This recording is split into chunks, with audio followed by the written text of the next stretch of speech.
Welcome to another live stream of Panic Drop.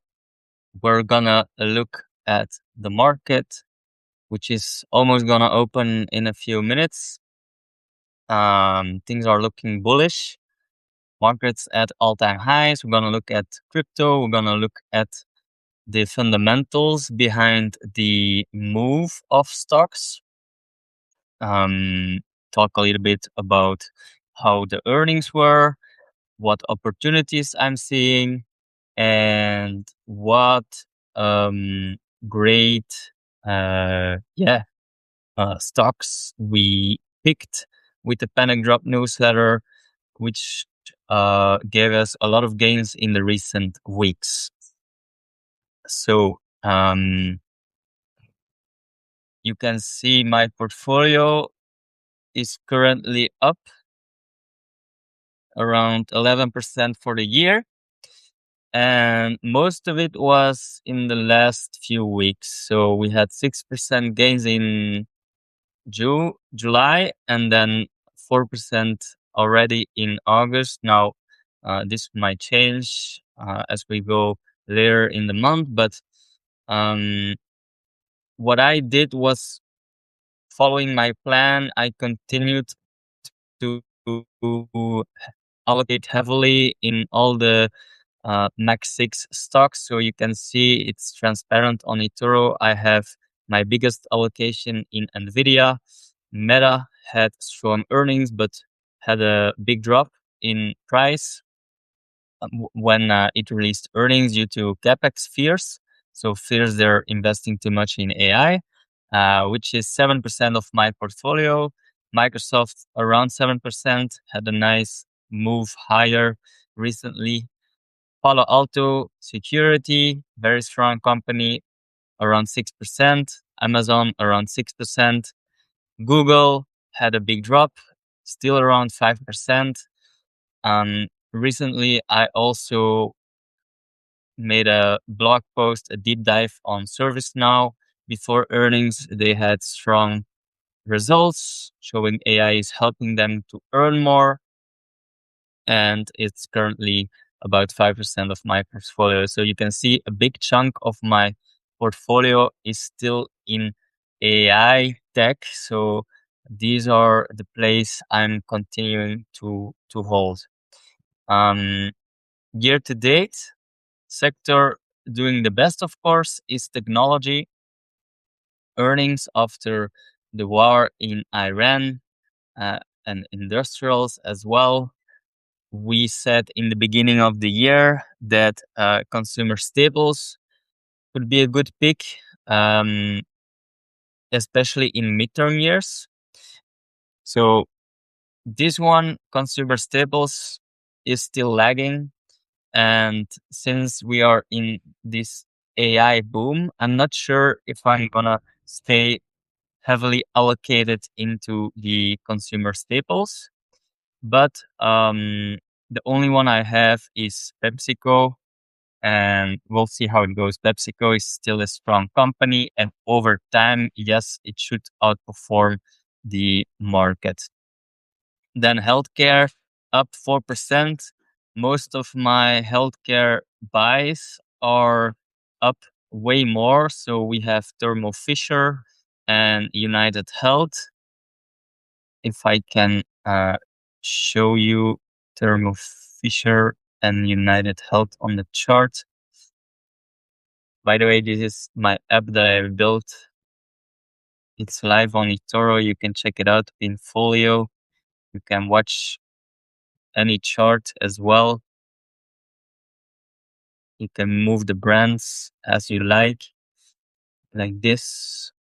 So in the last year, you can see United Health had a pretty nice move from the lows where I was buying up, yeah, over 60%. Another one was Thermo Fisher, also a mega cap in healthcare. I'm gonna make this smaller like this. So from the lows here I've been buying. It's up around, I would say 30%. And Thermo Fisher is still one of those companies that is undervalued, and I would still buy it on a deeper retracement. Guys, if you have questions, do let me know in the chat. Hi Marcelo, uh, Solo, Small Fry, Fennel, Christoph, Porfly, uh, JCV, thanks for joining. So a little bit about the market, because of course we are in a midterm year. We said from the beginning of the year is gonna be volatile. But we also said I don't think it's going to be a bear market. We're gonna have corrections along the way, and those are buying opportunities. And so far, every dip we had in the market was a big buying opportunity.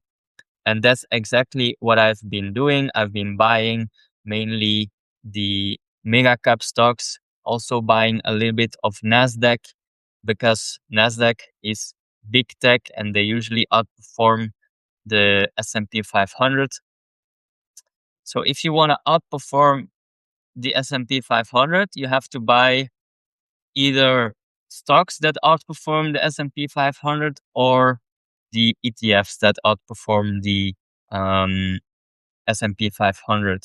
Usually, for the ETFs that outperform the S&P 500, you have tech, of course.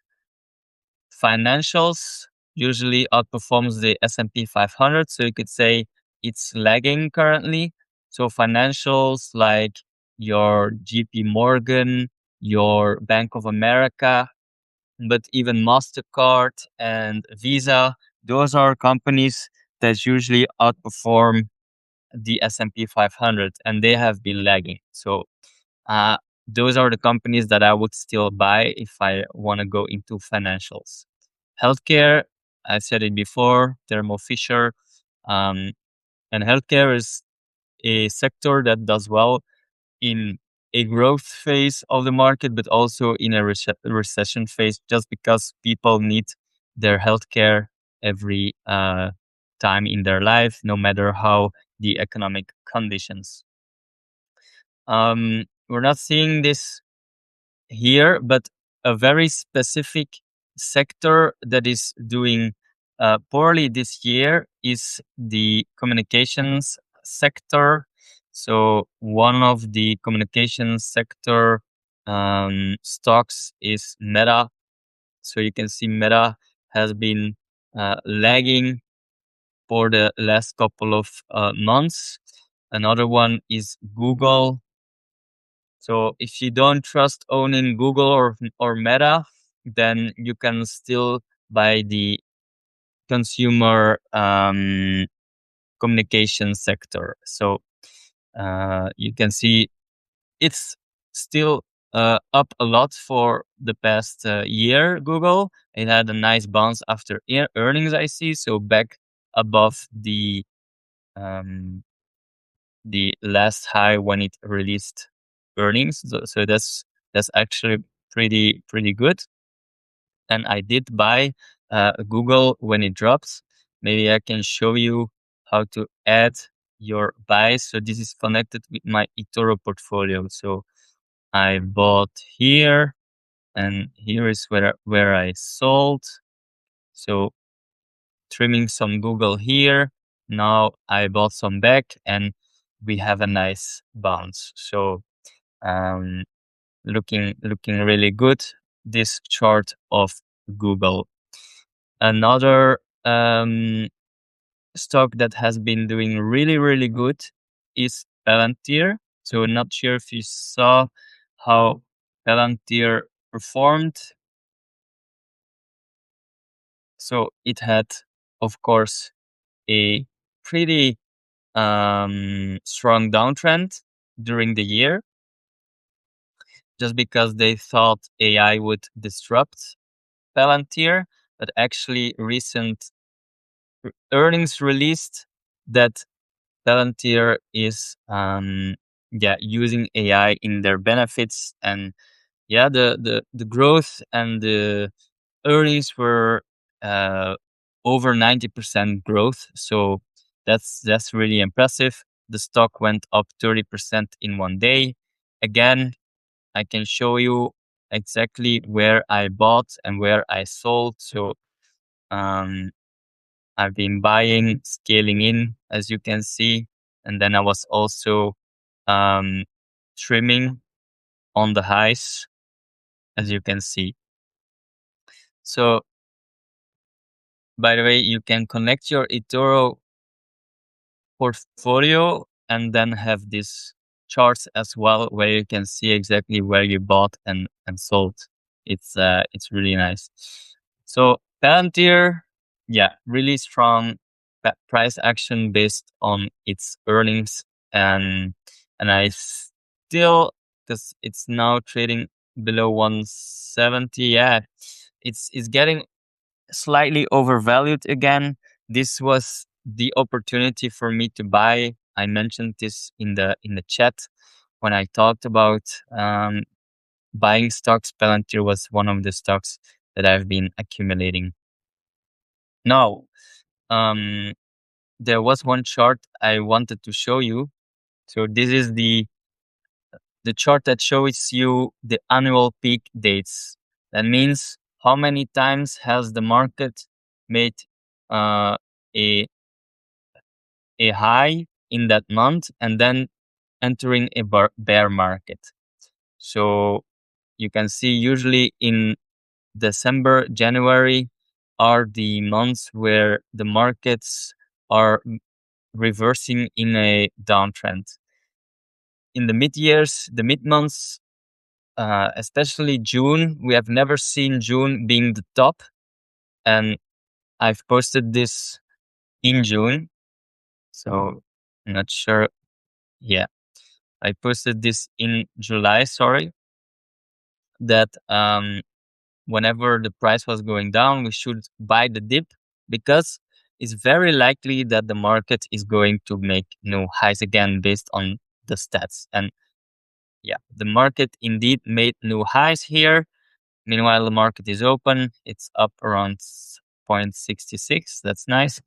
But that that made me very confident that every dip we get is a buying opportunity. Now, of course, you don't want to buy stocks that have no fundamentals. So you have to buy stocks that are mega caps that have proven to stay around for many, many years, or buy the index. So I bought the Nasdaq, of course, when we saw a drop. I bought also a little bit the semiconductor ETF. So here is the semiconductor ETF that I bought, and then a lot of buys into the Nasdaq as we were dropping. And I'm always making sure that I have enough money in case the markets drop further. So that's important for you to know that, one, you buy because there is data, and two, you make sure you have enough cash to buy at lower prices. So let's say um, I want to have 5% of allocation into Nvidia. I'm not gonna buy 2% at once. I'm gonna buy in scales, like 0.5 or even 0.2% allocation. I can even buy on the uptrend as well when there is a dip. So that's my strategy. The outlook now for the market. Personally, August and September, based on that data, are the most bearish times. Now, we already had this long consolidation in July, so it makes it clear why the S&P is now back making no highs. This was really a phase normally where the market would make new highs. Normally, July is very bullish. We didn't get that. So um, the bullish time is now starting in August. But I still expect some dips to happen, and you should know that I still will buy the dips if they happen. So not buying today, I didn't buy yesterday, not the day before, but I was buying every time I saw red dips, um, especially in the Nasdaq.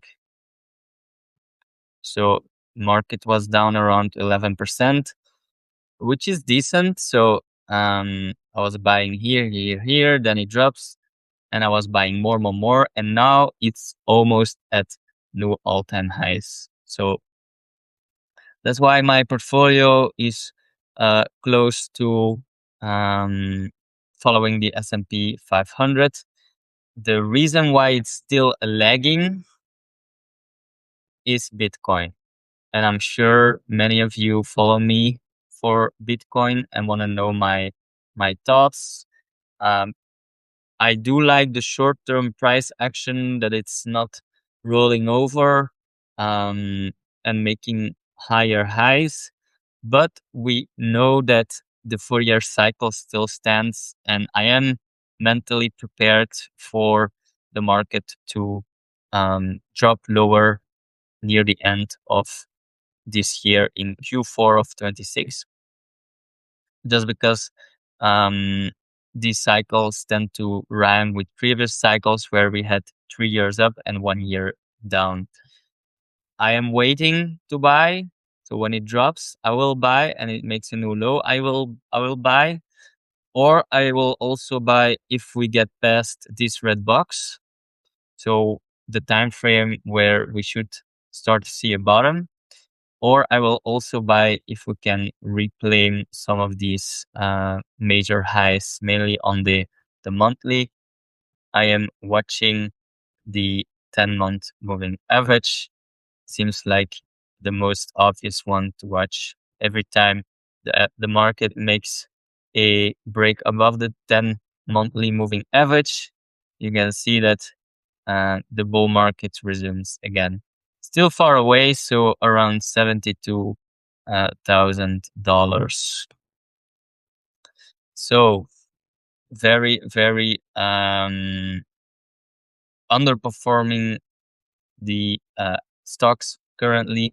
That's why I think it's important to have stocks in your portfolio. I know a lot of people are just holding Bitcoin and some altcoins. The truth is that they have been lagging a lot. And my eToro portfolio is mainly stocks. So you can see currently 86% stocks, 8.7% crypto, and even 5% into ETFs. Now, the goal is to get crypto back around 15 to 20% for Bitcoin at least, once we are near the end of this year. Just because I think then crypto had enough of its bear phase and might get some bullish price action. But in the future, I'm not even certain we will make tremendous new highs. I think once we are again near that 3 year mark, I will scale out again, just like uh, I did here. So once Bitcoin was near the 3 year bull market, I started to become way more cautious in altcoins. Sorry, and Bitcoin as well. So um, I will just copy that playbook and see how it goes. But yeah, that's mainly the reason why my portfolio is still lagging the S&P 500. To be honest, I think it's doing well following the S&P 500 with even at 9% allocation in crypto, knowing that crypto is down um, around still 25% for the year. So who knows? By the end of the year, we see Bitcoin way higher, and that means the portfolio would more confidently outperform the S&P 500. All right, guys. Thanks, Victor. Thanks, Val and Taylor. If you guys have questions, do let me know. If you want me to look at some of the charts, you can let me know as well. NVIDIA. Um, Let me put in folio. NVIDIA is still one of the cheapest semiconductors out there. Of course, you can see in the last few days it had a big reclaim. Did I buy the last days? I'm not even sure. The last times, yeah. See, I'm buying every time there is a dip. Buying, buying, buying. And now we had the big pump. And every time I'm buying, I will mention this in the chat. Okay, so people that follow me in the chat know when exactly that I'm buying, and this is helping me to sell low, and then eventually, if I wanna sell buy low, sorry, and then if I wanna sell high, I can do it on a move up. But I think Nvidia still has a lot of room to go. Um, it's still very undervalued, so I'm not interested in selling it now. The all-time highs look very close from here. So 220. Um, if you see it dropping below 200, you should press the buy button. It's a steal for sure to be buying Nvidia below 200. So that's the semiconductor I think is the most important one. We have Broadcom that I've been buying as well recently, just because I want to have a little bit more exposure to the semiconductor industry. So that's one that I like a lot. It is a big competitor against Nvidia, but it's good to have both. So a smaller allocation for me, but definitely one that can perform well. You can see the last five years, it has been trending up nicely. And if you don't want to pick y- yourself, you don't want to pick a semiconductor yourself, you can just add the SMH ETF, so the semiconductor ETF, which is also trending up nicely. I recently also added on this dip. Um, you should know that the S&P 500 is around 30% of semiconductors. So currently I have around 10 to 15% semiconductors and a lot more software. And I think in this AI boom, I want to shift that up. I want to go heavy in semiconductors, but the strong ones, and a little bit lower on the software stocks. Okay. Um, Software had a nice bounce here recently, so I still own a lot of software. Like Microsoft was the reason, but Palantir as well. ServiceNow still lagging, but I think it's the biggest and best opportunity out there. So I have been buying.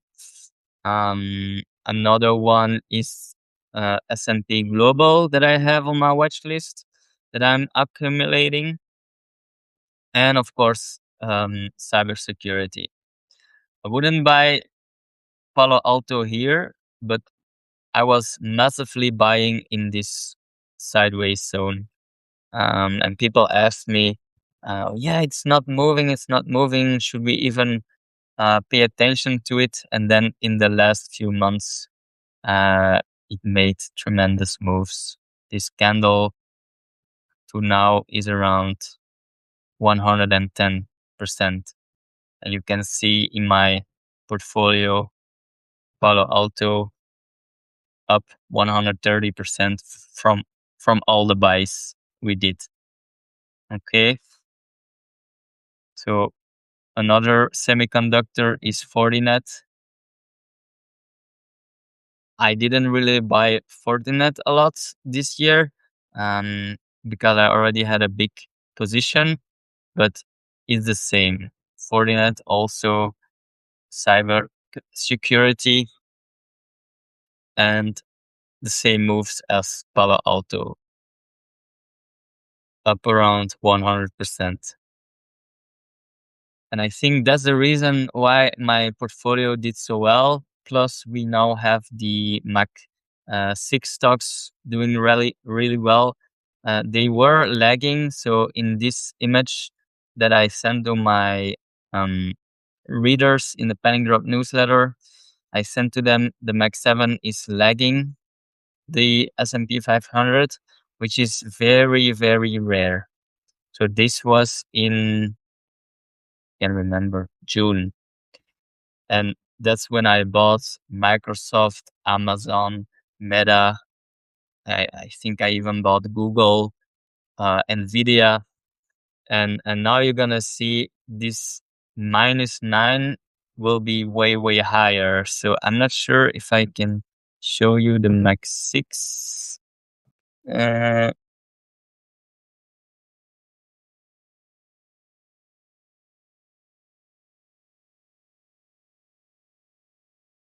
Max 6, Max 7. Is this the one? No.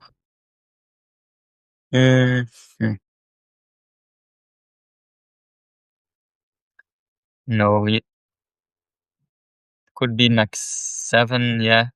Uh, Big bounce this month so far, but it's not the chart I was looking for.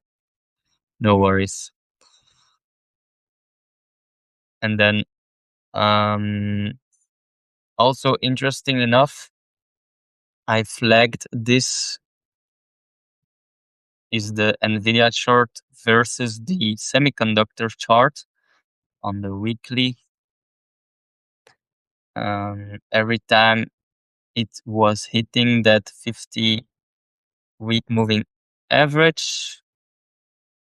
Let me see, is it on a daily? Can't remember if it was a 50 or the 200.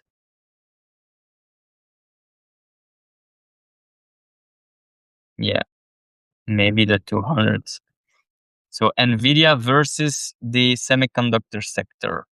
We have the red line, which is the 200 moving average on the weekly chart.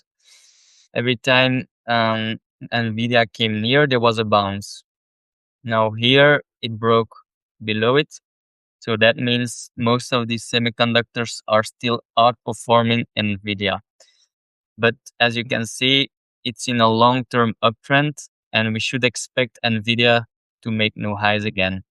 So that's why my biggest allocation is still Nvidia. I do have other semiconductors like the ETF and Broadcom, but I am mainly allocated in Nvidia because I think we will see some kind of move and make new highs again.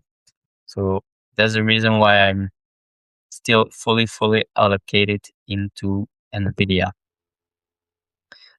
By the way, if you are wondering like um, how should I know where to buy a stock, I made it easy for you to let AI calculate the value of the stock and then bring some buy levels. So on Pinfolio, all you have to do is put on the value levels, and then it will start calculating behind the scenes the value of Meta. It will give you the intrinsic value. As you can see, the AI tells me $770 for Meta, and it's currently trading at around 600. So if we take a closer look, then we are near some buy levels. So already hitting the buy level at around 550. And yeah, I believe I bought at that level. Let me check. So Meta, last time I bought was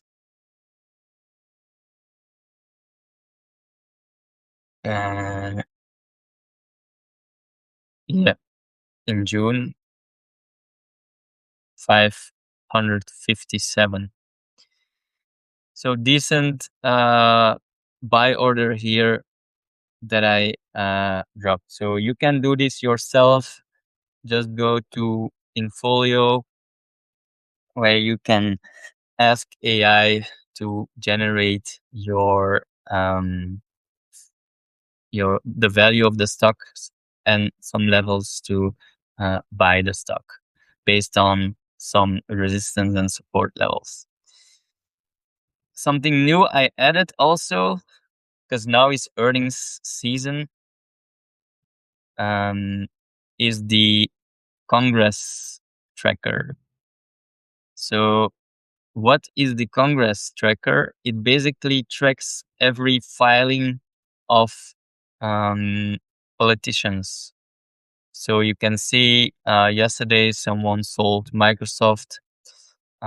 You can search on name. For example, I like to know Nancy Pelosi, what she's doing, what she's holding in her portfolio. She has a lot of Palo Alto, but she also has Broadcom, Uber, and then you can see her latest buys and sells. She was very bullish on Intel, and I believe Intel had earnings, and they had um, good earnings, but not even sure if they had a nice price reaction.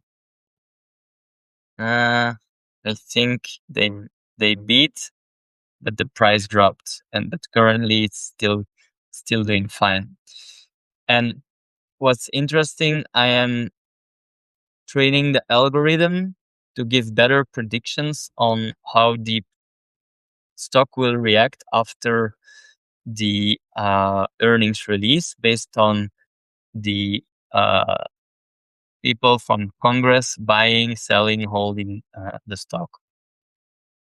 So here you can say, called it no, called it yes, no, no, no. Um, did they beat, yes or no? And what was the move since earnings was released? And here you have the earnings calendar, where you can check, okay, which earnings do we have today? So we already had a few today. You can see SanDisk is reporting after the close, and it will tell you, is it a buy or not? Here it's leaning bullish based on the buys we saw in the last days. Um, and it could be also based on who is holding it. But I'm training the algorithm. I wouldn't really bet the farm on it. It's just a fun way to keep track on how good my AI agent will get at finding the right calls after earnings. So that's something I added in Folio. You can find the app live in the App Store, or I usually post the link as well in my blog posts. So make sure to check it out. Anything else, guys? You want me to discuss? I wanna see what I said in the chat last time.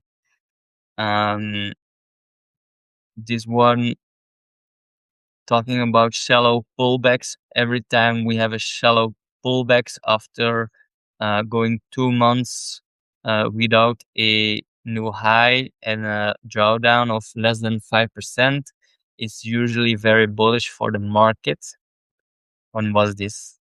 It was posted yesterday before we even reached a new all-time high. So When I see this, I immediately think, yeah, it's still a buying opportunity. It's still the buy the dip market environment. Another one that I posted was data on how likely the market is going to be positive. This was on Monday.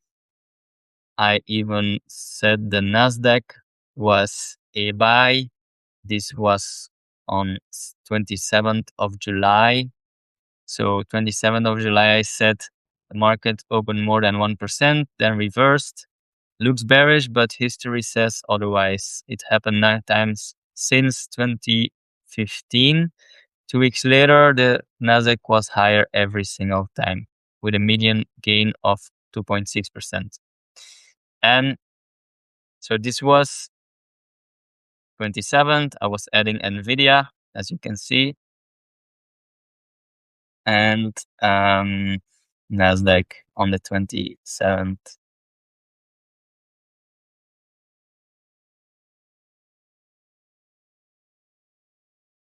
Yeah, here. So market went a little bit lower, but we said 2 weeks later, median gain is 2.6%. So from this candle, we're already up 6%. So we're already above the average. That means we can have a pullback over the next coming weeks and still be above the average. So this was the perfect quant to have in your mind to continue buying. So I think most people are scared of drawdowns and they avoid buying, but they should really be scared of not being in the market because it's such an opportunity cost. I think um, the the the fear of having drawdowns should be zero, and the fear of missing gains should be 100%. And I'm constantly buying on red days. I avoid to buy on green days unless it's a trade. But for my investments, I like to buy on red days whenever the market is down. So last couple of days, I'm not really doing anything. If I see some stock dumped really hard on earnings and I like it, then you will see me buying. For example, Google was the last one that I was buying after earnings here. I literally bought here when Google had earnings and dropped around 7%. And since then, it's up already. It's up already 18%. 18%.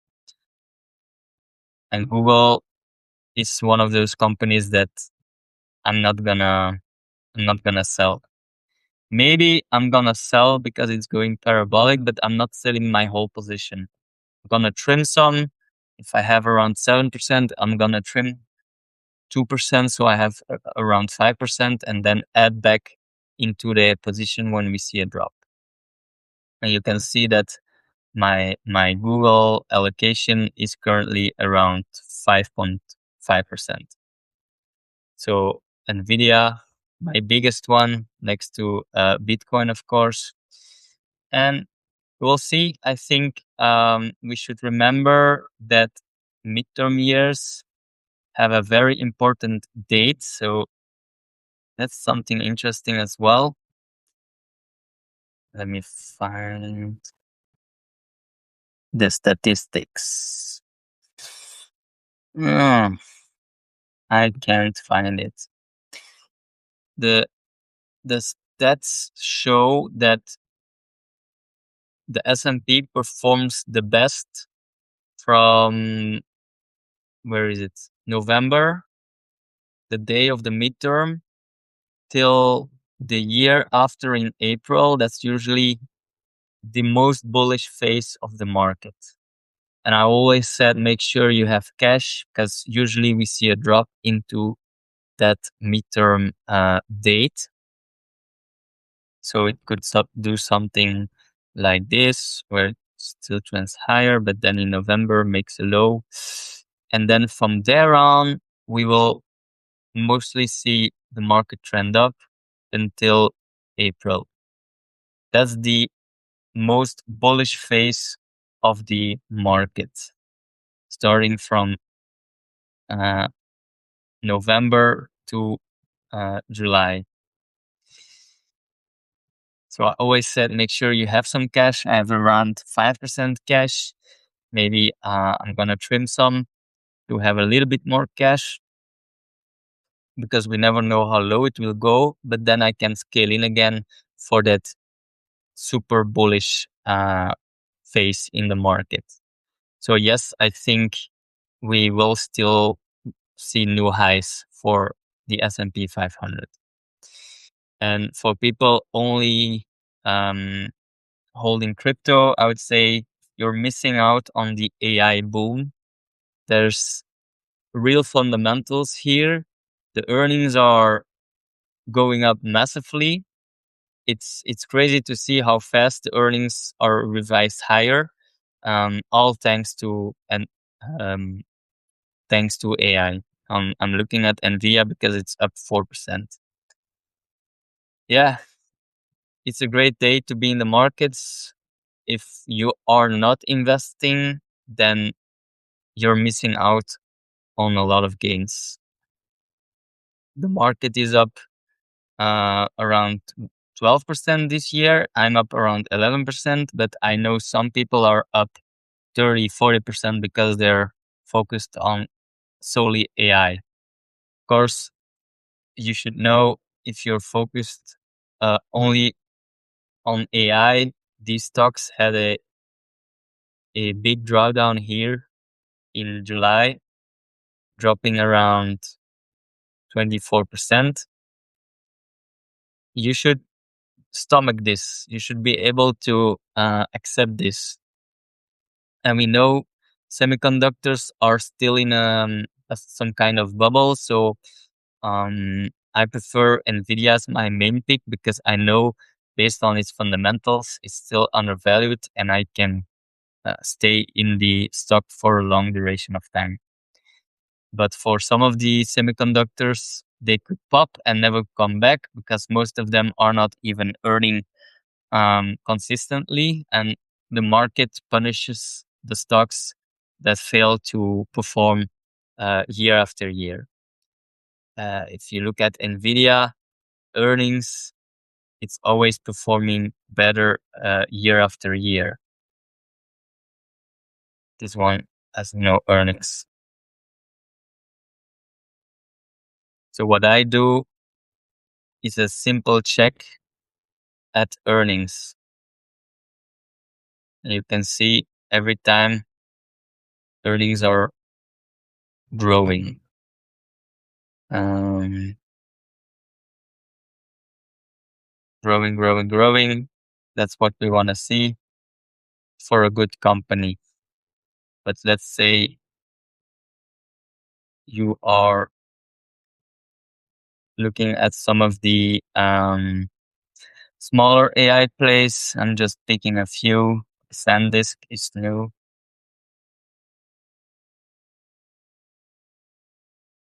Still new. So when this drops, it's gonna get punished.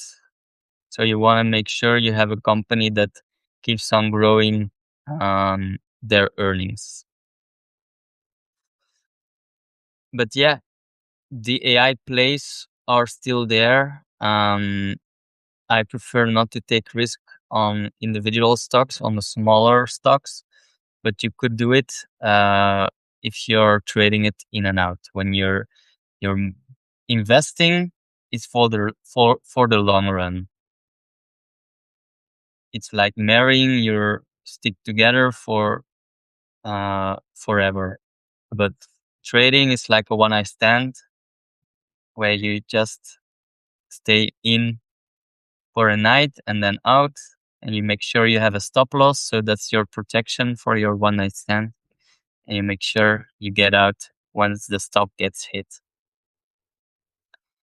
Is that clear, guys? if you have questions, do let me know. I've been talking about 45 minutes now. So, guys, I think I'm gonna enjoy the sun a little bit. It's been a while since I've been talking, and thanks everyone for joining. Roger, Sets, Jonal, Howard, everyone. Thanks for joining, and yeah, we'll see each other next time. It's still the summer, so I'll try to do a live somewhere in 2 weeks if anything changes, if something is important. Or you can check Market Buzz on YouTube, where I'm live every Thursday. And of course, don't forget to subscribe if you aren't already to Panic Drop. Um, I have a lot of free blogs every day, the podcast. I do a lot on Bitcoin and a lot on stocks, a lot of covering the stock market. So, yeah, guys, thank you for being here, and I'll see you next time. Cheers.